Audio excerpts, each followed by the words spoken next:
Buonasera da Daniele Emanuelli e benvenuti alla 25esima puntata di stagione di calcio di rigore. Non si è giocato in Serie D per quanto riguarda il girone F, si è giocato invece a livello di calcio locale. Partiamo dunque col farvi il resoconto per quanto riguarda le serie che interessano a noi, la nostra trasmissione. Per l'eccellenza cade clamorosamente l'Alfonsini in casa del Corticella addirittura per 4-1. Ne approfitta subito il Castelfranco vincendo per 3-0 in esterna sul campo della Coppa Rese, ma si avvicina in classifica al terzo posto a -6 della capolista anche il Progresso che vince in esterno sul campo del Massa Lombarda. Per quanto riguarda invece la promozione romagnola, qui il Ronco del Wise stacca addirittura ad 8 lunghezza il del Duca Ribelle, riuscendo a ottenere altri 3 punti importantissimi in casa contro il Torconca, impatta sullo 0-0 del Duca contro il Cervia. In prima categoria girone H c'è un pochino più di bagarre. Per quanto riguarda il primo posto attualmente troviamo il Granata, il Verrucchio cade in casa contro il Bacchia Cesenatico, invece tutte le altre concorrenti pareggiano, tra le quali appunto il Nova Felita che dovrà recuperare la sfida mercoledì prossimo in casa dell'ultima in classifica, il Real San Clemente. In promozione marchigiana secondo pareggio consecutivo per quanto riguarda i Gabice Gradara in casa tra le mura amiche, ma la notizia di oggi è appunto la clamorosa sconfitta dell'Ancona, la prima sconfitta in stagione. Della notizia clamorosa appunto perché fino adesso l'Ancona non aveva mai ricevuto una sconfitta in questo campionato. Vicino a me questa sera una piacevole sorpresa, andiamo a presentare colei che mi affiancherà nella conduzione. Buonasera a Michel Cola. Buonasera. Buonasera a te. Andiamo a presentare gli ospiti di questa serata. Iniziamo dalla mia sinistra dove ritroviamo con piacere l'opinionista Renzo Baldiselli. Buonasera a tutti. È la squadra del momento per quanto riguarda la prima categoria girone H. Ritroviamo con piacere l'allenatore del Santermete Gianluca Pazzini. Buonasera a tutti. Buonasera a te Gianluca. Buonasera. Prima volta nei nostri studi, arrivato nel mercato di riparazione invernale in quel di Nova Feltria, il difensore centrale Stefano Babini. Buonasera a tutti. Buonasera a te Stefano. E per ultimo andiamo a ritrovare a distanza di qualche anno, era già stato nei nostri studi credo 2 anni fa, l'attaccante del Gabice Gradara Matteo Fabri. Ciao, buonasera. Matteo, inizierei proprio da te. Allora, dicevo prima, clamorosa la sconfitta dell'Ancona, ci può stare contro la seconda della classe Vigor Senigallia, il Gabice che impatta nel secondo pareggio consecutivo tra le mura amiche, state rifiatando un po' dopo uno sprint importante nel 2019? Sì, dopo un inizio importante abbiamo avuto qualche problema, qualche infortunio, qualche squalifica e dopo il mister ha sempre dovuto rimaneggiare un po' la squadra. E sì, fatto bene sottolineare la vittoria del Senigallia che come abbiamo visto quando li abbiamo affrontati esprimono un gioco secondo me migliore rispetto a quello dell'Ancona e nonostante probabilmente a livello di individualità l'Ancona è più forte. Eh sì, tra l'altro voi l'avete bloccata in casa sul neutro di Cattolica, avete compiuto un'impresa sia con la prima che con la seconda della classe. Sì. Bravi davvero. Per quanto riguarda te Stefano, allora innanzitutto come ti stai trovando a Nova Feltria, una squadra allestita per provare a vincere il torneo di prima categoria, le tue sensazioni anche sul torneo che stai affrontando? È la prima volta che faccio un campionato di prima categoria perché non l'ho mai fatto e non mi aspettavo tutta questa competitività. Il campionato è duro, ci sono diverse squadre tutte lì vicino. Adesso sta venendo su anche forte il Santermete, dove ho anche giocato. E si prospetta diciamo, un campionato che secondo me è combattuto fino alla fine, quindi sarà molto difficile. Un equilibrio incredibile. Gianluca, allora, hai sentito Stefano, ti ha dato l'assist, è stata risalendo la china dopo un inizio in sordina, soprattutto nel girone d'andata. Qual è stata la medicina vincente per far sì che da gennaio in poi il Santermete arrivasse così in alto?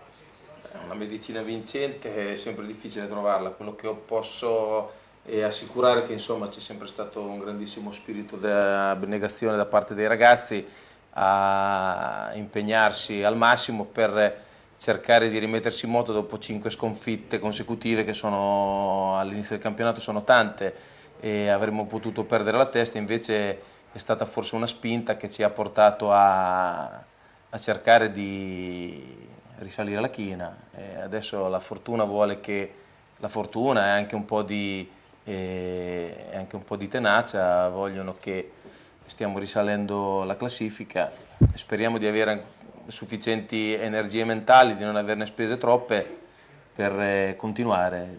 Io ho detto ai ragazzi che il nostro campionato iniziava il girone di ritorno, domani l'allenamento, gli dirò che inizia domani. Perfetto, io intanto ti faccio i complimenti. Prima di continuare a sentire il nostro Renzo Baldisseri, vi ricordo per l'appunto il numero per interagire con noi, che è il solito, i 33 60 94 299, quello che vedete anche adesso in sovraimpressione. Da stasera ci potete seguire non solo nella diretta su Telerimine e YouTube, ma anche sulle nostre pagine ufficiali di Facebook, Sport Up e Calcio di Rigore. Qui davanti a me, tra poco li vedete inquadrati dal nostro Stefano Papini, ci sono due amici di Calcio di Rigore di Sport Up, che sono Leonardo e Sharon, che salutiamo. Ciao ragazzi, dopo ci diranno anche loro. Anzi, Leonardo già si riconosce quale fede ha, una fede giallo-blu, poi capirete quale squadra. E invece per quanto riguarda Renzo, arriviamo a te. Ieri sei stato a vedere qualche partita? Ma ieri è probabilmente l'unica domenica che ero a casa con la famiglia. Ecco, hai fatto bene. Però sabato sono Sabato? andato a vedere una gara di seconda categoria, che il calcio della seconda categoria non entra nel mio DNA. E non te niente, quindi non ti chiedo neanche il voto. Va bene, abbiamo già capito. Questo è Renzo, caro Michel. Allora, caro Stefano Papini, urla a 360 gradi, prime schermate riguardanti campionato di Serie D Girone F che non si è giocato ieri, però noi vogliamo comunque fare il punto della situazione leggendovi semplicemente la classifica. Prego Michel. Cesena 72 punti, Matelica 67 punti, Notaresco 50, Recanatese 48, Pineto 48, Francavilla 47, San Giustese 47, Monte Giorgio 44, Savignanese 40, Città di Campobasso 39, San Maurese 39, Jesina 36, Real Giulianova 34, Vastese 32, Avezzano 30, Sant'Arcangelo 28, Agnonese 27, Forlì 27, Isernia 27, Castelfidardo 18. Ebbene, il grande bagarre per la lotta a salvezza, il più opposto sembra ormai scontato per il Cesena, anche se Matelica continua a essere lì. Io direi di andare a fare un piccolo punto della situazione anche per far capire la zona playoff quanto sia accesa come non mai per questo rush finale di stagione. Poi rientriamo in studio e un piccolo e breve commento con il nostro Renzo Baldisseri. Servizio. Credi davvero che bastino poche parole per trasformarti in un romagnolo doc? Al ristorante Brusarul da sempre esaltiamo la nostra bella Romagna nel modo più genuino. Prova i nostri piatti a base di pasta fatta in casa e le nostre pizze cotte nel forno a legna. Timbota è il nostro motto. Da sempre offriamo qualità. Siamo attrezzati di ampio parcheggio esterno e isola per bambini. Ristorante Brusarul, via Sant'Arcangiolese, Poggio Berni. Info 0541 68 81 80 o brusarul.com. Dopo 30 giornate di campionato e la sosta venuta per il torneo di Viareggio, potremmo dire che la classifica rispecchia in parte i reali valori delle contendenti. Il Cesena, dopo il solo mese di appannaggio, quello che per la precisione andava da metà ottobre a metà novembre, era stato distaccato in ben 7 lunghezze dal Matelica. I marchigiani sono riusciti nell'impresa di sciogliersi come neve al sole nell'arco di 4 gare, gettando al vento tutti i vantaggi sul cavalluccio, facendosi addirittura scavalcare e distanziare di 5 lunghezze. La leggenda narra che il Matelica abbia già trovato l'intesa con la vicina Maceratese, oggi in promozione, per formulare nella prossima stagione un'unica realtà del territorio. Ma se diffusione si parla, azzeccatissima quella tra San Nicolò e Notaresco, due frazioni vicine che hanno dato vita ad un'unica realtà, oggi terza forza del torneo. In zona playoff sorprende ma non troppo, visto le ultime due annate, sia la Recanatese, che ha pensato bene di prolungare l'avventura in maglia giallorossa l'attaccante Emanuele Pera, sia il Pineto, lontana parente di quella squadra abruzzese che compariva e scompariva puntualmente dalla cartina geografica della Serie D. Altre piazze di importanza con grande seguito sono Francavilla, Mare e San Giustese, che sono a ridosso della zona playoff. Applausi invece alla piccola realtà del Monte Giorgio, costretta a giocare le proprie partite interne per tanto tempo lontano dalla propria realtà, ma che da piccola anima ubicata nelle Marche ha conquistato il pass salvezza con largo anticipo. Applausi anche alla prima apparizione della Savignanese in Serie D, ormai a una manciata di punti dalla salvezza, come del resto la San Maurese, che dopo l'abbandono del senatore Stefano Protti ha trovato in Mastro Nicola la giusta guida tecnica. Passiamo ai flop, in primis le romagnole Sant'Arcangelo e Forlì. I clementini sperano ancora nel ripescaggio in C, non preoccupandosi che sono a 2 passi dall'eccellenza. Stipendi percepiti di ottobre e novembre, manifestazioni di abbandonare la nave dai diretti protagonisti, eppure la squadra è ancora viva, seppur abbandonata dai propri proprietari. A Forlì basta un nome, quello di Ambrosini, terzultimo posto in classifica, porta la parola di saggio come all'evento creatosi in occasione della sfida interna col Cesena con tanto di pugno al cameraman dell'emittente locale. A questi aggiungiamo la Vastese, partita con forti ambizioni nella scorsa annata, ma dal rendimento discontinuo come del resto la Jesina.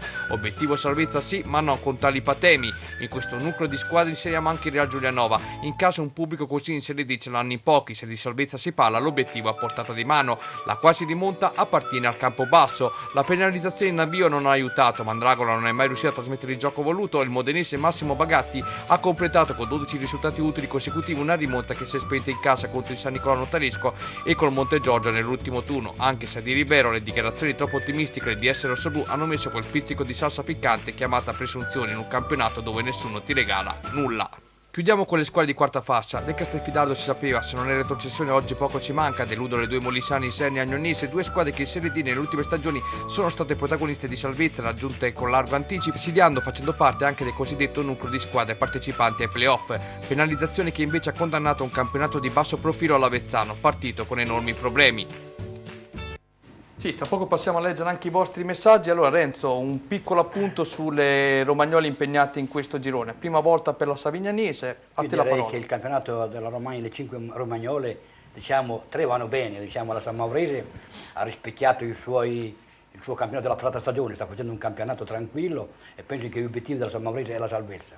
La squadra che veramente mi ha sorpreso è questa Savignanese, che è veramente una matricola forte, che sta dando ai suoi tifosi veramente grandissima soddisfazione. Poi c'è da dire che la Savignanese tutte le gare che gioca in casa le fa sempre in trasferta, perché gioca a Martorano, perciò anche questo. Mentre il Cesena penso che non abbia difficoltà a vincere questo campionato, anche se porta molto in ritardo. Mentre invece io trovo in difficoltà sia il Sant'Arcangelo sia il Forlì, che veramente oggi come oggi sono in piena zona play-out. E dico che lunedì sera c'è un grande incontro del calcistico, perché l'hanno anticipata a lunedì sera, Savignanese-Cesena, che si gioca a Forlì alle ore 20:30. Ebbene, allora con il nostro Stefano Papini andiamo a vedere il prossimo turno per quanto riguarda la Serie D Girone F. Si ritorna in campo domenica 17 marzo. Queste le gare: Follia Avezzano, Recanatese Castelfidardo, Francavilla Matelica, Isernia Montegiorgio, Sant'Arcangelo Olimpia Agnonese, Savignanese Cesena, Jesina Real Giulianova, Pineto, San Nicolò Notaresco, San Giustese San Maurese, Città di Campobasso Vastese. Allora, io in questo momento passerei a iniziare a parlare ovviamente di eccellenza Girone B. Questa sera vi dico subito, non abbiamo contributi filmati, ma abbiamo il nostro Renzo che ci farà come sempre il punto della situazione. Caro Stefano, dalla regia direi di mandare in onda le schermate inerenti a risultati e classifiche della giornata di ieri. Vai pure Michelle. Corticella Alfonsine 4-1, Giovane Cattolica Castrocaro 0-2, Diegaro Calcio Cotignola 3-4, Faenza Fiariccione 0-1, Argentana Marignanese 1-3, Granamica Medicina 0-0, Massa Lombarda Progresso 0-1, Sampa Imola Sant'Agostino 0-1, Copparese e Castelfranco 0-3. Bravissimo, adesso sempre con il nostro Stefano Papini andiamo a leggere la classifica dopo l'ultimo turno. Ce la puoi fare, sono nomi un po' strani, lo so, però sei brava, vai avanti. Alfonsine 57 punti, Castelfranco 53, Progresso 51, Copparese 45, Marignanese 43, Castrocaro 42, Sant'Agostino 42, Fiariccione 37, Granamica 37, Corticella 32, Medicina 31, Diegaro 31, Sampa Imola 30, Faenza 30, Argentana 30, Giovane Cattolica 30 e Massa Lombarda 26, Calcio Cotignola 20.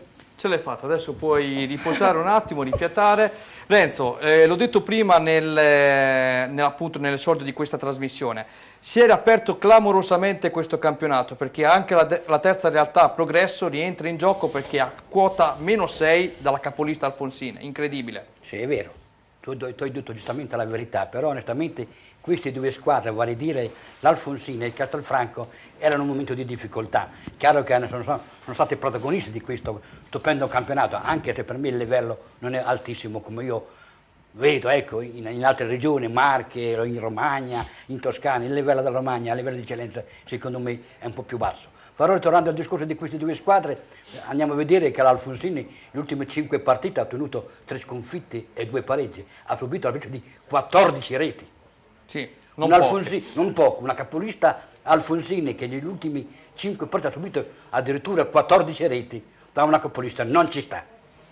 È chiaro che adesso, perché prendere 6 gol nello scontro diretto proprio con il Castelfranco e poi la vittoria 1-0 con Vaderato con il Cattolica sul rigore alquanto contestato, poi la vittoria del 3-1 e poi le due sconfitte, le ultime 2 sconfitte in casa 3-1 e ieri addirittura 4-1, 14 gol per una capolista, secondo me sono un po' troppi. Si troverà un momento di difficoltà, però il campionato si era aperto, mentre invece anche lo stesso Castelfranco nelle ultime 5 partite ha ottenuto addirittura 2 sconfitti, 2 vittorie e un pareggio, perché onestamente la vittoria nello scontro diretto con l'Alfonsini e poi il pareggio fuori casa e poi queste ultime 2 sconfitte, però il rientro dell'allenatore, di questo nuovo allenatore, ieri ha permesso che il Castelfranco ritorni alla vittoria e il campionato addirittura si è aperto anche per il Progresso. Onestamente però secondo me il campionato è ancora aperto, però penso che alla fine l'Alfonsina ce la farà, perché 4 punti potrebbero essere pochi, ma sono abbastanza molti, ecco. Tutto sommato. Mentre invece tornando alle nostre romagnole, vale dire al Cattolica, al Marianese e la Fioritone, stanno facendo veramente un campionato secondo me abbastanza bello per la Marianese, che secondo me sta facendo un grandissimo campionato. Questo è tutto merito della società e del mister Lilli. La Fioricione veramente sta dimostrando di essere tranquilla, i suoi obiettivi è raggiungere una salvezza veramente tranquilla, mentre invece si trova in difficoltà questa Cattolica, che secondo me io ancora devo capire il cambio della natura, perciò in questo momento il Cattolica la vedo veramente in difficoltà.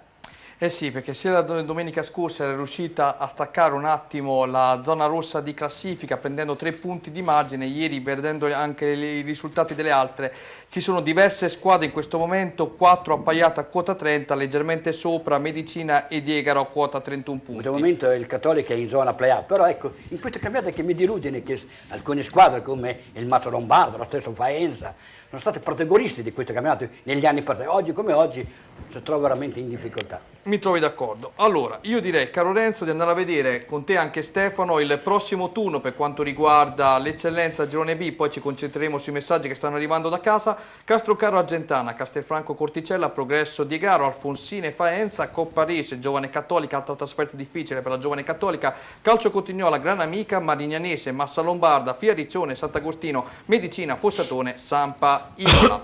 Direi di passare a leggere appunto i messaggi. Allora andiamo con ordine. Un saluto al nostro lupo di mare di Rimini, Matteo Fabbri, dal club nautico di Gabizze. Ti aspettiamo per una regata insieme. Puoi salutarli, Matteo? Ah, tanto sono i miei compagni di squadra. Li salutiamo li anche saluto noi. domani, li saluto al campo. Saluti a Matteo Fabbri, giocatore troppo forte e sempre forza Roncofreddo. Anche qui grande stima per te, ci sono... Ah, fa piacere. Passato importante sia da parte tua che di Stefano. Stefano, tu mi ricordo che non sei mai stato qui nostro ospite, ma se non erro sei stato in passato anche alla Savignanese, o mi sbaglio? Quando ero un po' più giovane ho fatto 3 anni di fila a Savignano e poi ho fatto un anno, quando è stato? Nel 2010 mi sembra, con Farneti, con l'allenatore Farneti che c'è tuttora, perché lui praticamente ha fatto la storia di Savignano, quindi è difficile che uno vada a Savignano e non abbia avuto Farneti, però... Sì, ho fatto 4 anni in totale. Matteo, se non ricordo, l'ultima volta che eri stato qui da noi anche tu eri alla Savignanese, sì. se non erro. Sì, sì. Come ti stai trovando nella promozione marchigiana, dato che arrivi da tutt'altro campionato? È un campionato tosto, lo puoi confermare? Sì, sinceramente non mi aspettavo un campionato di questo genere, è un campionato molto intenso. Le squadre comunque sono attrezzate, ci sono tanti giocatori che vengono da categorie più alte. E con ogni squadra puoi vincere, puoi perdere, è quello che poi abbiamo anche dimostrato noi magari in quest'ultimo periodo. Però è un campionato bello, un bel campionato, c'è sempre gente che viene a vedere, è sentito e si nota la differenza insomma con quello che magari può essere il campionato anche romagnolo di eccellenza magari. E anche il fatto dei tifosi comunque ti sprona sempre a mettere un ritmo magari più alto secondo me. È sempre un piacere anche giocare per una società ben organizzata come il Gabizze, immagino che ha grosso seguito, no? Sì, sicuramente. La scelta di andare lì non è stata una scelta fatta a caso, è stata una scelta fatta perché parlando anche col mister la società mi aveva fatto una buonissima impressione e fanno le cose fatte bene, che al giorno d'oggi non è facile trovare organizzazione e società che comunque mantengono le promesse che fanno. Per aggiungere una cosa, prego. Ieri Emanuele, tu mi parlavi del seguito, ieri Vigor Senigallia Anconitana sugli spalti 3.500 persone. C'era il nostro Massimo Zanini come inviato, infatti gli avevo chiesto di mandarmi 2 immagini. Ma 3.500, gara di promozione, va bene, sono Senigallia Ancona, 2 squadre che hanno fatto la Serie C, però una gara di promozione a vedere 3.500 persone sugli spalti è veramente qualcosa di bello. E faccio i complimenti a entrambe le formazioni. Stefano, anche per te la stessa domanda, leggermente modificata rispetto a quella di Matteo. Nova Feltia, una piazza esigente, un paese importante che si sta sviluppando, sta crescendo a livello demografico. Ecco l'impatto che hai avuto anche tu, prima mi dicevi, sì, a livello di società ma anche di ambienti. I tifosi sono fantastici. I tifosi sono fantastici, ci seguono in tutti i campi nei quali giochiamo, addirittura in campi sconosciuti quasi, perché è incredibile come abbiano questa voglia di riuscire, diciamo, a prendersi le domeniche per seguire la squadra. Cioè, sono rimasto veramente strabiliato, incredibile. Secondo te Nova Feltria ha oggigiorno rispetto al passato la possibilità di poter fare questo salto di categoria, quindi di poter prendere parte al campionato di promozione? Scongiuri a parte ovviamente. Sì, adesso io non mi tocco perché siamo in diretta, però lo fanno per me. Diciamo che abbiamo le carte in regola, però come ti ho già detto qui incide un po' tutto, l'infortunio di un giocatore, perché sai le rose comunque in queste categorie non sono ampissime. Quindi basta che ti vengano a meno 2 o 3 giocatori e per tutte le squadre, comunque non solo la nostra, si vede la differenza. Però diciamo che se ci gira anche un pochettino di fortuna possiamo giocarci qualcosa di importante. Gianluca, a livello tecnico, vedendo anche il campionato che state affrontando, sulla carta Radiomercato in estate si diceva la formazione più attrezzata era il Riccione. È così oppure ti ha sorpreso il Granata, il Verrucchio stesso, il Gatteo, eccetera, eccetera? Ma io ripeto sempre quello che dico, che la prima categoria è un campionato che è molto molto fisico, perché è forse la prima categoria dove ci sono i fuori quota, ma di fuori quota ce n'è uno solo, per cui abbiamo domeniche dove trovi delle squadre che magari ne schierano 3 o 4 e invece delle partite in cui hai a che fare con tutti i trentenni, per cui ne vengono fuori delle partite che sono ultra fisiche e io penso che le squadre che tu hai citato, il Riccione, il Nova Feltria, il Verrucchio stesso, che adesso ha avuto magari un po' di alti e bassi, ma bene o male tutte quelle che sono lì davanti secondo me possono ambire, anche perché ci dimentichiamo il Sala se non sbaglio è uno scontro diretto. Alta livellazione del torneo, sì. Domenica è una squadra che a noi ha creato tantissime difficoltà e lo stesso Gatteo è una squadra che sta facendo un giro di ritorno importante, per cui vincerà la fisicità, penso, e la fisicità e poi chiaramente la tenuta mentale di qui fino alla fine, perché nei momenti clou quello che fa la differenza in tutti gli sport è il livello dell'anima più che del corpo, insomma. Mi trovo d'accordo. Un grande saluto agli amici ospiti da Peruzzi. Nella mia squadra ideale loro 3 ci sarebbero tutti e 3, quindi Stefano, Matteo e Gianluca come allenatori. Salutiamo anche noi. Cara Michelle, io direi di passare a leggere i risultati di promozione e la relativa classifica e poi ascoltiamo anche il punto, in questo caso del nostro Renzo Baldisseri. Vai Stefano dalla regia. Prego Michelle. Cervia del Duca Ribelle 0-0, Morciano Calcio Civitella 4-4, Gambettola Frattaterme 1-0, Cava Igea Marina 2-2, San Pietro Reno 2-1, Russi Sampierana 2-0 e Ronco Forlì Conca 1-0, Pietracuta Coriano 2-1, Stella Misano 0-1. Bravissimo, andiamo a vedere la classifica dopo l'ultimo turno, vai. Ronco 71 punti, del Duca Ribelle 63, Coriano 50, Misano 47, Cervia 45, Reno 43, Sampierana 39, Russi 37, e San Pietro 35, Gambettola 34, Cava 33, Torconca 32, Igea Marina 32, Pietracuta 31, Frattaterme 30, Stella 27, Civitella 17, Morciano Calcio 10. Allora Renzo, qui spicca la vittoria in zona salvezza del Pietracuta 2-1 contro la terza della classe Tropical Coriano, che la settimana prima aveva liquidato la prima della classe Ronco e del Weiss. 2 appunti anche su questo Pietracuta, perché penso che stia rimontando la china, risalendo la china. Sì, il Pietracuta ieri ha avuto una vittoria importantissima, addirittura era anche in svantaggio, ha avuto la forza di pareggiare e poi alla fine di vincerla. È chiaro che è stato un incontro importante, bello, sono 3 punti che al Pietracuta fanno classifica e soprattutto morale, però io non capisco questo campionato di promozione romagnola. È una vaga somiglianza a quella delle Marche, perché nelle Marche ci sono Anconitana e Senigallia che fanno da padrone, mentre invece in Romagna c'è questo Ronco e del Duca Ribelle che anche loro fanno da padrone. Infatti andiamo a vedere che addirittura la terza, che è il Tropical Coriano, dal del Duca Ribelle è addirittura 13 punti di distacco.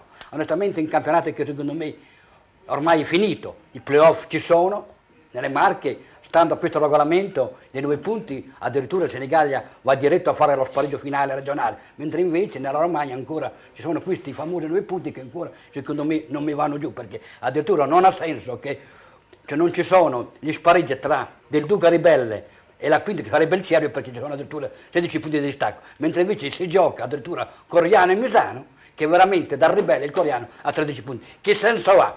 Abbiamo avuto un esempio 2 anni fa quando Con ci fu il caso Riccione Riccione Castrocaro. e Castrocaro, per dire, ecco, onestamente è difficoltà, mentre invece addirittura nei bassi classifica vedo questa Stella che è veramente in difficoltà e questo Torcunca, però il Pietracuta penso che alla fine Frignani ha le carte in regola per poter salvare questa squadra.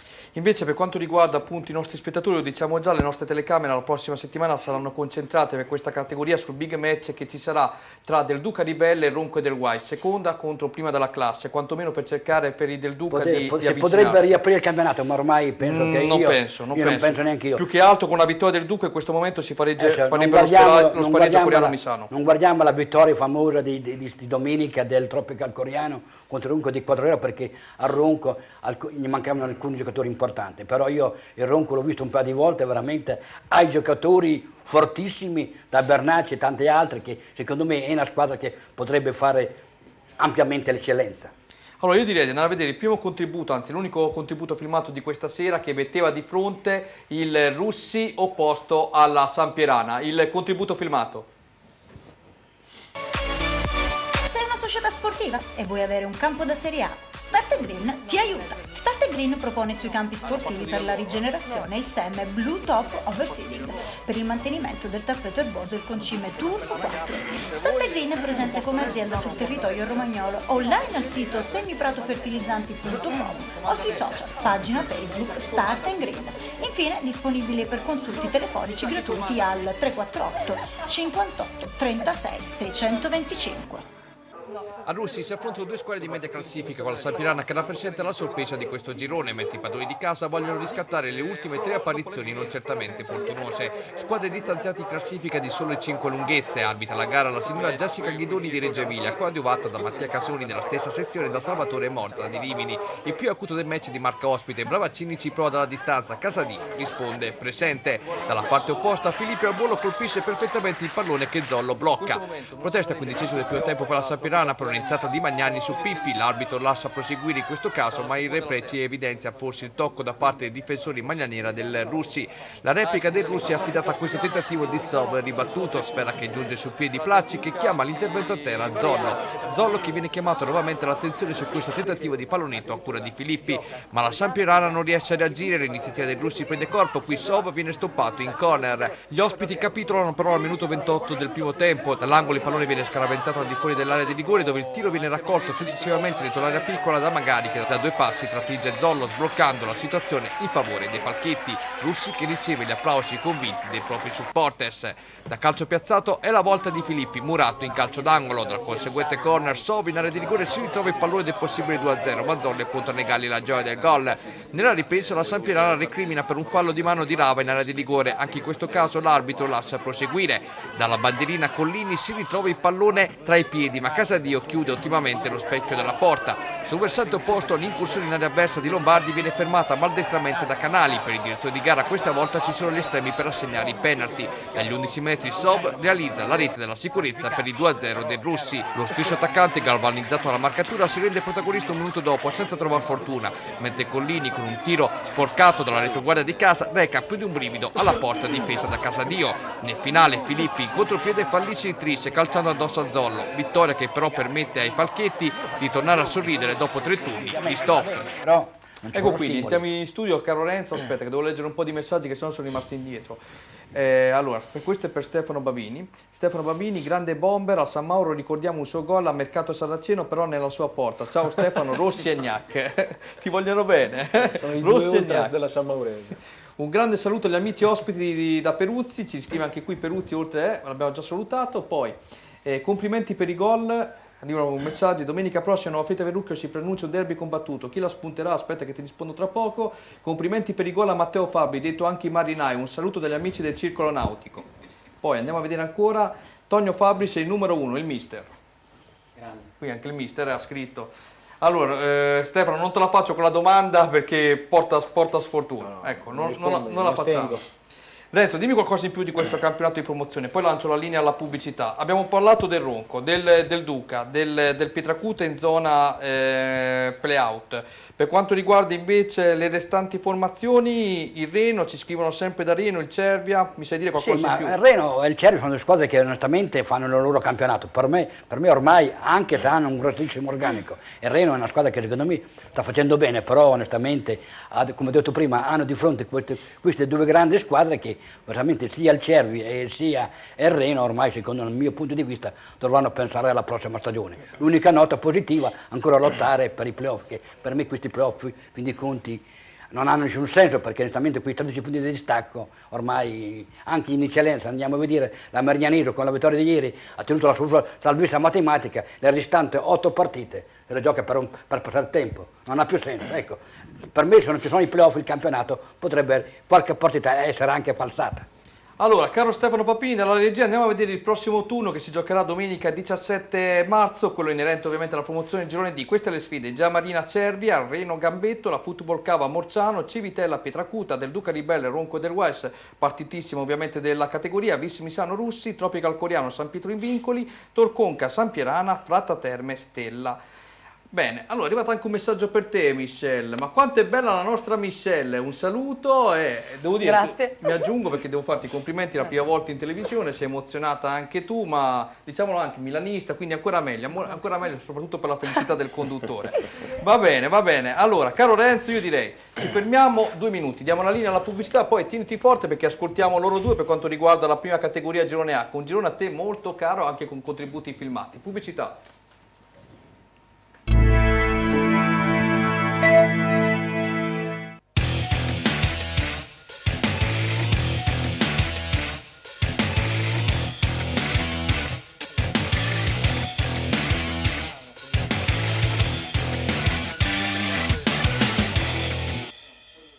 Auna Arredamenti è un'azienda leader nella progettazione e produzione di ambienti su misura per attività commerciali, quali hotel, bar, ristoranti, negozi, uffici e residenze private, realizzando sia opere parziali che chiavi in mano.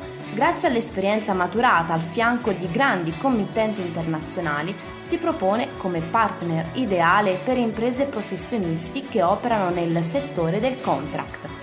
Qualità progettuale, realismo operativo ed efficienza realizzativa. Vi aspettiamo nella sede operativa, zona industriale, via Giovanni Santi 18, Fanano di Gradara. Credi davvero che bastino poche parole per trasformarti in un romagnolo doc? Al ristorante Brusarul da sempre esaltiamo la nostra bella Romagna nel modo più genuino. Prova i nostri piatti a base di pasta fatta in casa e le nostre pizze cotte nel forno a legna. Timbota, il nostro motto. Da sempre offriamo qualità. Siamo attrezzati di ampio parcheggio esterno e isola per bambini. Ristorante Brusarul, via Sant'Arcangiolese, Poggio Berni. Info 0541 68 81 80 o brusarul.com. Adriatica Funghi, leader in Italia nella produzione e distribuzione di funghi coltivati. La qualità dei suoi champignon viene garantita attraverso la certificazione di produzione integrata e il controllo di tutte le fasi della filiera, per garantire la qualità e la genuinità che solo Adriatica Funghi sa portare sulle tavole delle nostre case e nelle migliori pizzerie e ristoranti. Adriatica Funghi, primi in Italia nella certificazione di produzione integrata di champignon. Oleificio Pasquinoni, all'avanguardia nell'impiego delle più moderne tecnologie che, unite alla passione, l'esperienza e l'amore, danno vita ad un prodotto straordinario, Extra Eco. L'olio buono è di casa Pasquinoni. Una goccia d'olio buono è una goccia di vita che nutre e previene. Olio Pasquinoni, 50 anni di salute e qualità italiana. IGF Fornitalia propone una vasta gamma di tutte le misure di macchine alimentari, forni pizza elettrici, impastatrici, stand di pizza, barbecue, griglie in pietra lavica, cuocipiada, mixer tritacarne, affettatrici e sfogliatrici per pasta e pasticceria. Siamo in località Pianacci a Pietracuta di Salleo. Potete consultare i nostri prodotti al sito www.igffornitalia.com o contattarci allo 0541 92 34 53. Sei una società sportiva e vuoi avere un campo da Serie A? Start Green ti aiuta. Start Green propone sui campi sportivi per la rigenerazione il seme Blue Top Overseeding per il mantenimento del tappeto erboso e il concime Turf 4. Start Green è presente come azienda sul territorio romagnolo, online al sito semipratofertilizzanti.com o sui social, pagina Facebook Start Green. Infine disponibile per consulti telefonici gratuiti al 348 58 36 625. Romagna Sport, il primo sito sportivo in Romagna, in tutto.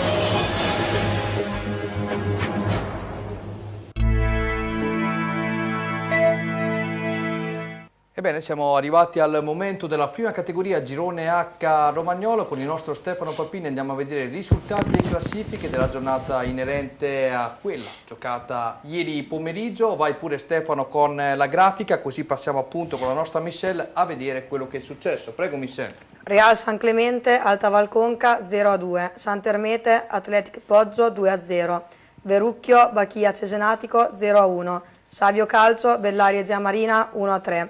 Riccione, Gatteo 1-1, Mondaino, Granata 0-0, Polisportiva Sala, Rivazzurra Miramare 2-1, Roncofreddo, Visnova Feltria 1-1. Andiamo a vedere la classifica dopo l'ultimo turno, sempre con la tua collaborazione Michelle. Vai, Granata. Granata 40 punti, Verucchio 39, Riccione 38, Gatteo 38, Visnova Feltria 37, Polisportiva Sala 37, Sant'Ermete 36, Mondaino 34, Roncofreddo 31, Athletic Poggio 29, Alta Valconca 26, Bellaria Giamarina 25, Bacchia Cesenatico 24, Savio Calcio 24, Rivazzurra Miramare 22, Real San Clemente 18. Allora, prima di andare a vedere il primo contributo filmato di questa categoria, facciamo gli auguri al centrocampista di Nova Feltria Stefano Francesco Amantini, che ieri ha avuto la bellissima notizia della nascita della figlia battezzata Teresa, quindi mi date ok, segno dalla regia. Allora, complimenti anche da parte tua, gli auguri oltre della nostra redazione. I nostri auguri ad Amantini, sperando che non la debba seguire troppo perché la domenica ci serve anche in campo, quindi speriamo che non lo faccia dormire. Questo è un messaggio. Allora, da Nuova Feltria, tu sei originario di Nuova Feltria, chiedono la ola quando si dice Visci Nuova Feltria. Farla in diretta perché no, sennò... Ciao, ciao, ciao. Ecco, perfetto, va bene. Adesso andiamo a vedere appunto il contributo filmato. Ieri eravamo in uno stadio onestamente che non eravamo mai stati. Ringraziamo per l'accoglienza gli amici del Roncofreddo perché c'è stata una diretta streaming, ma anche una diretta televisiva della partita appunto che vedeva di fronte Visci Nuova Feltria e Roncofreddo proprio sulla nostra emittente. Un escamotage per quanto riguarda il calcio locale, anche una piacevole sorpresa per chi volesse appunto seguire da vicino il calcio locale. Stiamo sperimentando questa cosa anche in vista della prossima stagione. Vedremo appunto se riusciremo in tale operazione. Ieri ci dicono che è riuscita veramente bene. Allora, andiamo a vedere la sintesi di questo match. Roncofreddo, Nuova Feltria.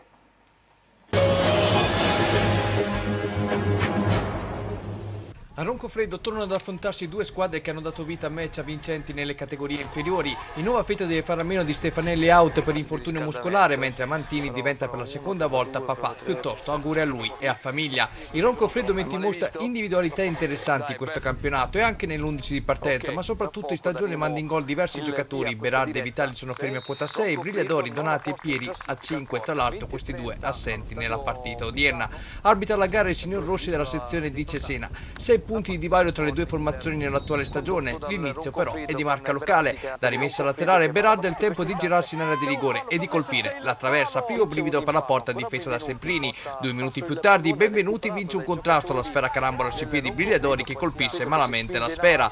Lo stesso Brigliadori si ripete prendendo questa volta la mira, sfera non lontana dal bersaglio. Dall'angolo, dalla parte opposta, raccoglie il pallone in corsa Piccirillo che spedisce al lato. La conduzione della partita è sempre a favore del Roncofreddo che tenta di colpire da calcio piazzato, ma la conclusione di Berardi è facile presa per Semprini. In Nuova Feltria si vede per la prima volta su questo traversone di Coppi su cui Caprini esce a vuoto, ma Muratori non riesce ad approfittarne, mentre il movimento di Baldini poco dopo è d'applausi, ruba il tempo a Turci ma non riesce ad incidere come vorrebbe. Il Roncofreddo replica solo da calcio piazzato, ma ancora una volta il pallone si spegne sul fondo. In Nuova Feltria invece si fa vedere dall'angolo, Muratori appoggia per Balducci che cicca la conclusione, ma la sfera giunge sul piede di Radici che recrimina per un fallo di mano in area di rigore. Rossi Rossi lassa proseguire. Finale di tempo con un'alta punizione calciata da Roncofreddo dalla distanza, con Semprini che blocca subendo anche un colpo alla nuca. Quadre che rientrano nello spogliatoio sullo 0-0, primo piano anche per il direttore di gara Rossi, ripresa che vede subito il Roncofreddo protagonista. Villadori riceve palla, il numero 11 si accentra, poi si defila nuovamente provando la conclusione verso lo specchio della porta, ma la sfera termina abbondantemente al lato. La manovra del Nuova Fette lenta e prevedibile, Gori qui crea più di un brivido con questo tiro cross che si spegne alto sopra la porta difesa da Caprilli. I giallo-blu non sono nella miglior giornata e la punizione di Muratori, uomo simbolo, la dice tutta. Qui lo scambio Radici-Balducci porta allo stop di mano, quest'ultimo con l'arbitro ben appostato che fa di proseguire, ed ecco che il numero 7 inventa un beffardo pallonetto che scavalca Caprilli, trovando l'1-0 a sorpresa, terzo centro in stagione per l'ex Pietracuta. La risposta è Roncofreddo immediata, Berardi chiama una strepitosa parata su punizione Semprini, traiettoria sporcata in barriera, intervento che merita il replay. Ancora Berardi protagonista a calcio piazzato, pallone che si alza sopra la porta difesa da Semprini. Recrimini poco dopo per i padroni di casa, con Ferraro che viene stoppato così dalla difesa ospite. Anche in questo caso Rossi fa segno di proseguire. La partita a questo punto si accende, diviene sempre più maschia, scoppia anche un parapiglia tra le due panchine. Poi quando si riprende a giocare Muratori dimostra di non essere proprio in giornata di grazia. Al 37esimo il pareggio arriva, è Caparbio Calbucci che ruba il tempo all'avversario, mette al centro dove Lasagni sfugge alla doppia marcatura trovando l'angolo vincente alla destra di Semprini, facendo scatenare la gioia della panchina di casa. Si chiude qui una sfida molto delicata per i piani alti di classifica che vede il Nuova Fette ottenere un punto preziosissimo in virtù della qualità di gioco espressa in questo pomeriggio. Mercoledì sera si ritorna in campo in quel di Misano per recuperare la sfida con il Real San Clemente. Per la band di Nicola Montanari una grande prova, con l'arbitro Rossi il rapporto non è dei più positivi, ma assolutamente il lavoro del club gialloblu e dei propri giocatori merita in questo torneo da neopromossa il segno del pollice indirizzato verso l'alto.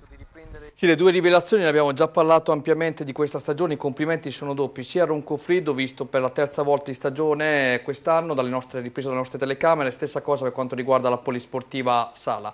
Ritornerei sulla partita di ieri con il nostro ospite Stefano Babini. È una partita non facile, dicevi appunto prima che ti ha sorpreso la qualità di questo campionato, sì, anche la bagarre che c'è per quanto riguarda le posizioni in vetta alla gradatoria. Ecco, ti aspettavi una sfida del genere? Perché anche Roncofreddo ha diversi giocatori interessanti come Berardi su tutti. Sì, Berardi sicuramente è un giocatore pericoloso, che soprattutto in un campettino così, perché il campo di Roncofreddo è molto stretto e piccolo, lui ha un tiro veramente potente, quindi da qualsiasi zona del campo può risultare molto pericoloso. È stata una partita non proprio di calcio, perché quando sei in un campo così piccolino è fatica un po' a giocare, è stata una partita molto fisica, loro corrono tantissimo e soprattutto diciamo che abbiamo strappato un punto importante, ma ne abbiamo quasi buttati via due. Come hai visto il gol che abbiamo preso, io ero quel pachiderma che praticamente si è fatto rubare la palla in maniera molto ingenua, e dopo da quell'occasione lì abbiamo preso il pareggio che probabilmente non avremmo preso, perché poi tranne quell'occasione lì si è raggiunti quasi a fine partita e non avremmo rischiato questo pareggio, che è un punto importante per essere stato fatto in trasferta, ma in verità ne abbiamo quasi persi due, per come si era messa la partita. Io ti faccio questa domanda, mercoledì lo dicevo nel servizio, sarà recuperata la sfida a Misano, tra l'altro ricordiamo non lo stadio vicino all'autodromo ma all'Isola dei Platani, credo che si pronunci così, o Platani, non lo so, e alle 20:30 contro il Real San Clemente. Paradossalmente incrocia pure le dita, fa gli scongiuri eccetera eccetera, se vincete quella partita siete primi in classifica. Sì, questo è quello che dice diciamo la classifica, se riusciamo a fare il risultato siamo in testa.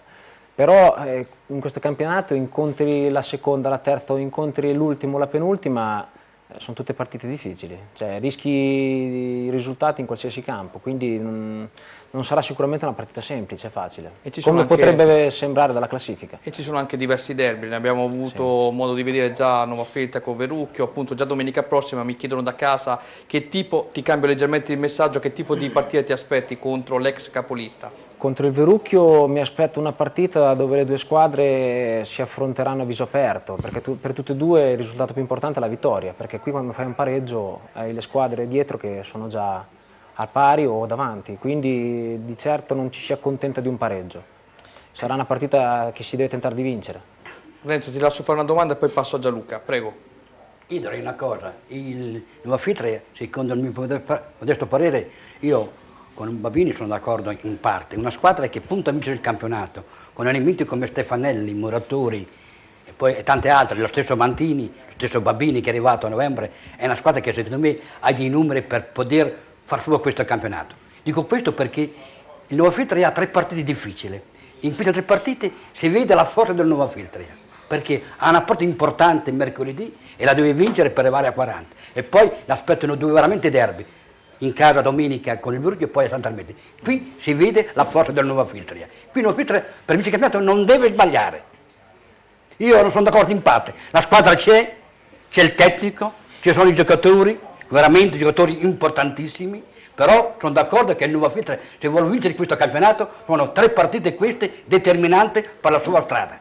Qui il Nuova Filtria non deve sbagliare, se veramente sbaglia queste partite vuol dire che il Nuova Filtria non è pronto per vincere questo campionato. Ti chiedo una cosa Stefano, e anche qui ovviamente facciamo gli scongiuri in base alle parole che dice il nostro Renzo. Il fallo di mano di Balducci, mi dicono da parte del Roncofreddo, è parso chiaro nel gol del vantaggio del Nuova Filtria. Alessio, come ve l'ha descritta l'azione nello spogliatoio, se hai avuto modo di parlare? No, non ho parlato con Alessio. Io francamente quando lui ha fatto questo contrasto, diciamo quando è riuscito a conquistare palla, non ho guardato in quel momento l'azione, perché di solito quando abbiamo palla avanti io guardo come disporci dietro per evitare di prendere delle infilate o dei contropiedi. Non ne ho parlato e non posso giudicare quel tipo di azione, la si può magari rivedere, però non mi posso esprimere. Allora io direi, caro Renzo, adesso andiamo a vedere Sant'Ermete Athletic Poggio, perché c'è stata una bellissima iniziativa da parte della società a fine partita, donando appunto la maglia celebrativa a Castiglioni per le 100 presenze con la maglia del Sant'Ermete, e affrontiamo con mister Pazzini anche questo match e altre previsioni per questo campionato. Il contributo filmato. IGF Fornitalia propone una vasta gamma di tutte le misure di macchine alimentari, forni pizza elettrici, impastatrici, stand di pizza, barbecue, griglie in pietra lavica, cuocipiada, mixer tritacarni, affettatrici e sfogliatrici per pasta e pasticceria. Siamo in località Pianacci a Pietracuta di Salleo. Potete consultare i nostri prodotti al sito www.igffornitalia.com o contattarci allo 0541 92 3453. C'è un dato emblematico in questa stagione per il Sant'Ermete Calcio, quello inerente alla casella dei pareggi, ad oggi equivalente a 0. Non conosce mezze misure la formazione di Gianluca Pazzini, 12 vittorie e 11 sconfitte, ora la vetta dista solo 4 lunghezze e sognare si può, vista la trionfale cavalcata iniziata in questo 2019, ma nel mezzo si parla di derby, quello della Valmarecchia, dove l'Athletic Poggio viene liquidato con il risultato all'inglese. Con le immagini a cura di Elisa Drudi andiamo a vedere i momenti salienti del match, con il Sant'Ermete che si presenta davanti alla porta di Sebastiani con Genghini, cui tentativo viene sventato dall'estremo ospite, cambia solo la fascia e il gol viene rimandato di una questione di minuti. È Molari a trovare il diagonale vincente che batte Sebastiani per l'1-0 dei Paperini, con tanto di festeggiamenti ad opera dei compagni, ma il Sant'Ermete realizza un 1-2 micidiale, stessa fascia, stesso pertugio e settima gemma in stagione per l'attaccante Zavattini per il 2-0 dei padroni di casa, partita che sembrerebbe già archiviata. L'Atletica allora prova a replicare con l'incursione di Carichini, cui tentativo trova la grande risposta di piede di Vandi. Lo stesso Carichini pennella al centro un traversone pericoloso che non trova deviazioni vincenti da parte dei compagni. Stessa fascia è la volta di Gakovicai per Della Marchina, ma alla punta in maglia numero 9 alza la mira da posizione favorevole. Squadra di posto sul 2-0. Nella ripresa Genghini in acrobazia spedisce il pallone al lato. È la volta di Alessandro Rossi che tenta la solo personale sfiorando la marcatura. Acuto dell'Athletic Poggio in area ospite, qui Vandi è costretto al tuffo onde evitare pericoli maggiori. Sant'Ermete che rimane padrone del campo, in contropiede si divora i tris con Filippo Del Prete, il neoentrato sbaglia incredibilmente calciando il pallone al lato. Atleti che mette finalmente la faccia al di fuori della propria metà campo, rendendosi pericoloso prima da calcio piazzato, poi con l'iniziativa a cura di Astolfi terminata con un nulla di fatto. Dall'angolo padroni di casa che vanno vicinissimo al tris con Del Prete, mentre l'ultima occasione arriva dalla distanza per l'Athletic. Termina qui il derby della Valmarecchia con la premiazione meritata del club, in primis di Alex Martino, il presidente, che consegna a Castiglioni a fine gara una maglia per omaggiare le sue 100 presenze ottenute tra le file del Sant'Ermete. Festeggiamenti da parte di tutta la squadra, chiamasi gruppo questo, e quando c'è questo nel calcio non sorprendono rimonte che hanno dell'incredibile. Piedi a terra, ma sognare si può. Scaramanzie, tutto quanto, sognare si può, piedi per terra, recupero anche mentale. Ieri ho visto ritorno a gol anche di un elemento fondamentale come Zavattini in avanti, settimo centro in stagione. Ecco, un Santermete che prima non te l'ho detto, per un appunto è stata una mia mancanza, che partiva anche dal radiomercato estivo come la possibile outsider del Riccione. In questo momento siete rientrati in gioco, ma allora ti chiedo, avendo tu vissuto lo scorso anno questo campionato, è salito maggiormente a livello tecnico e tattico? Beh, rispetto all'anno scorso c'è una grossa differenza. L'anno scorso, parlando di Santermete, avevamo una squadra fatta di giocatori un po' più esperti, che poi durante il mercato estivo il campionato sammarinese ci ha impoverito di qualche elemento. Abbiamo dovuto ricostruire un po' l'asse portante della squadra, e quindi sono d'accordo sul fatto che purtroppo abbiamo steccato la partenza, però quando tu ricostruisci un gruppo partendo quasi ex novo, perché rispetto all'anno scorso, se guardiamo le formazioni delle ultime domeniche, abbiamo 4-5 elementi, non di più, comunque sia è difficile perché in queste categorie qui quello che fa la differenza, oltre alla fisicità come dicevo prima, sono anche le strutture e le dinamiche che si creano all'interno di uno spogliatoio.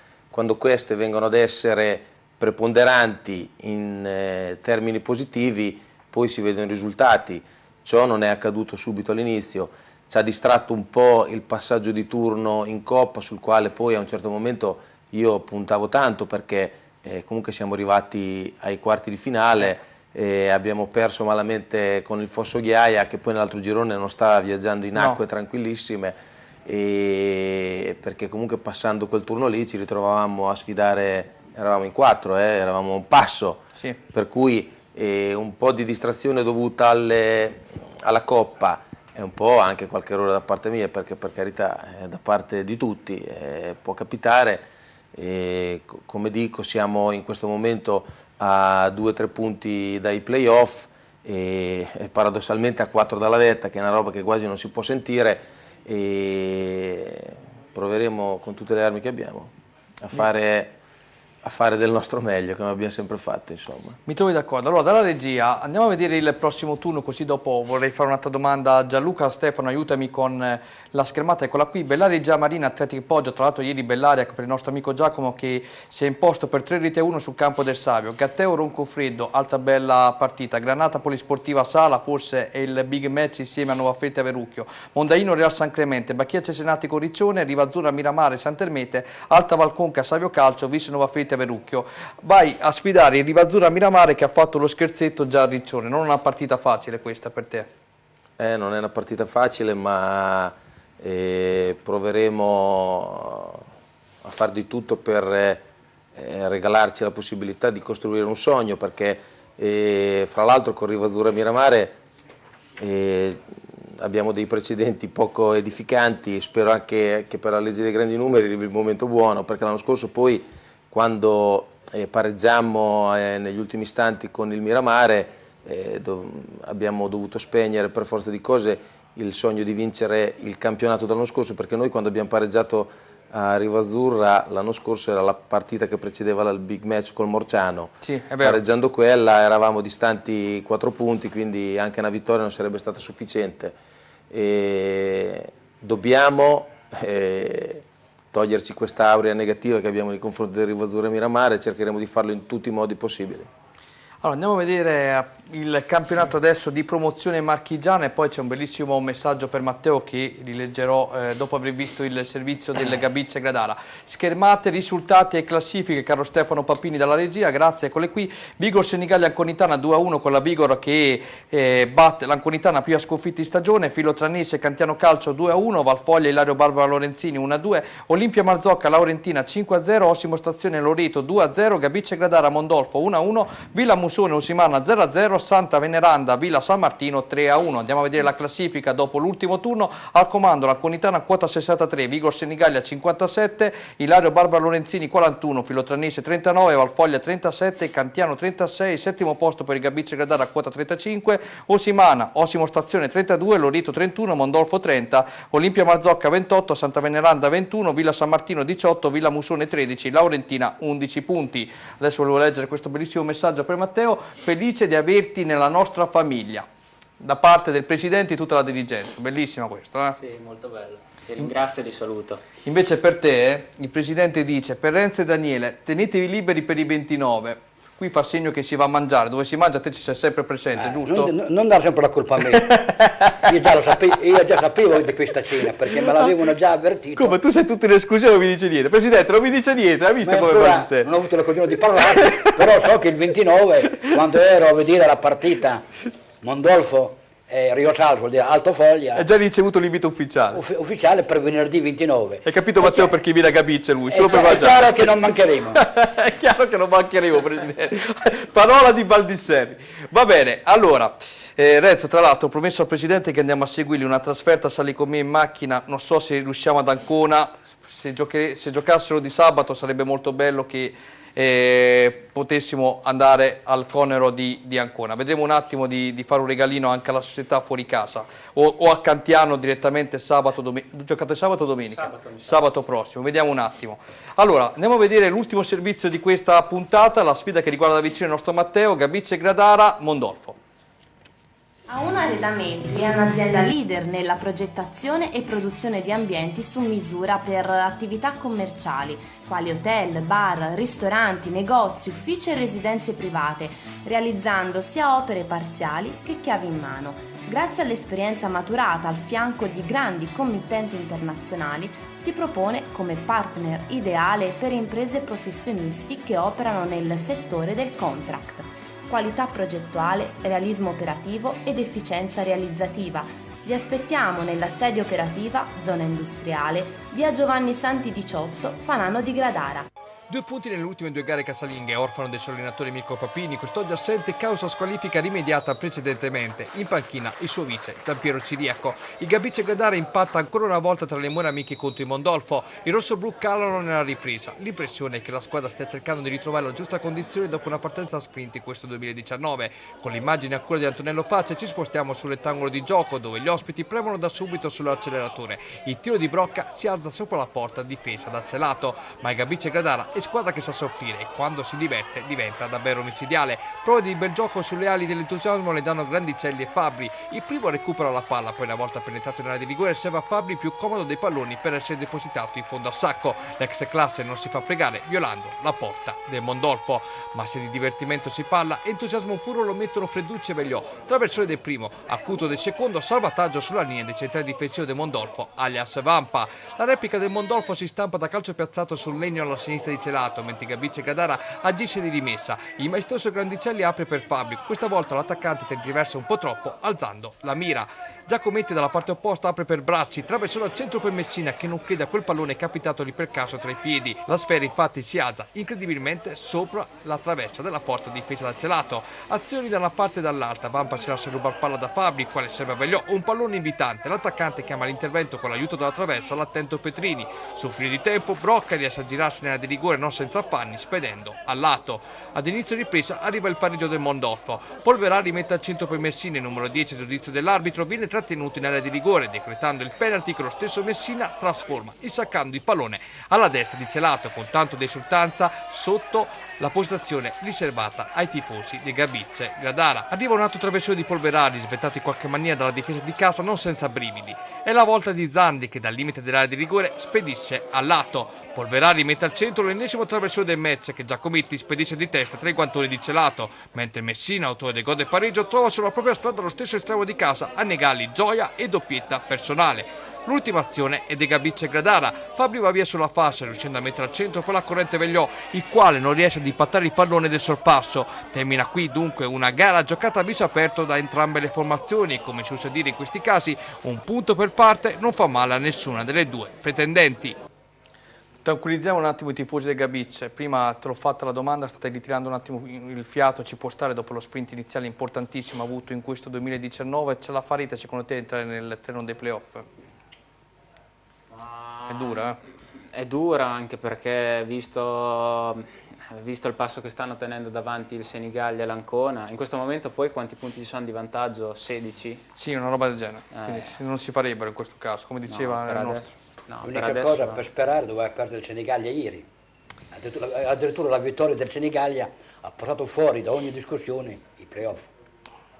Qualcosa in più si poteva fare secondo te in questo cammino, vedendo per l'appunto che avete rifiatato un po' nei 2 match consecutivi in casa? Oppure secondo te è stato fatto il massimo? Un po' e un po', nel senso che come dicevo prima abbiamo anche dovuto fare i conti con qualche infortunio, qualche squalifica che ci ha condizionato, perché è inevitabile che quando ti mancano 2 o 3 giocatori ogni partita il mister deve rimaneggiare, deve magari adattare qualche giocatore fuori ruolo, quindi non è facile. In più, ripeto, vedendo l'andamento che hanno quelle davanti, si dovevano incastrare tante cose ed era impensabile pensare che da gennaio, in quel periodo bello che avevamo avuto, perché a gennaio le avevamo vinte tutte, saremmo riusciti insomma ad arrivare fino in fondo tenendo quel passo. Il feeling con Vegliò come va? Bene, bene, bene, molto bene. Se faccio gol è sicuramente anche per il gran lavoro che lui fa per la squadra. Soprattutto anche un po' gli assist dietro di Grassi che aiutano e non poco, no? Grassi, Grandicelli, ma tutti, Bastianoni. Io mi trovo veramente bene con tutti i miei compagni di squadra. Vairani. La sensazione rispetto a qualche anno fa, vedendo di questa sera ospite da noi, che veramente ti stai divertendo lì a Gabice, che ti hanno messo nelle condizioni di esprimerti al meglio, no? Sì, sì, sì, no, io mi trovo molto bene. E gli allenamenti sono divertenti, è un gruppo sano e ripeto, quando c'è una società alle spalle che comunque è sana, non fa mancare niente, poi dopo il resto viene da sé. Viene da sé.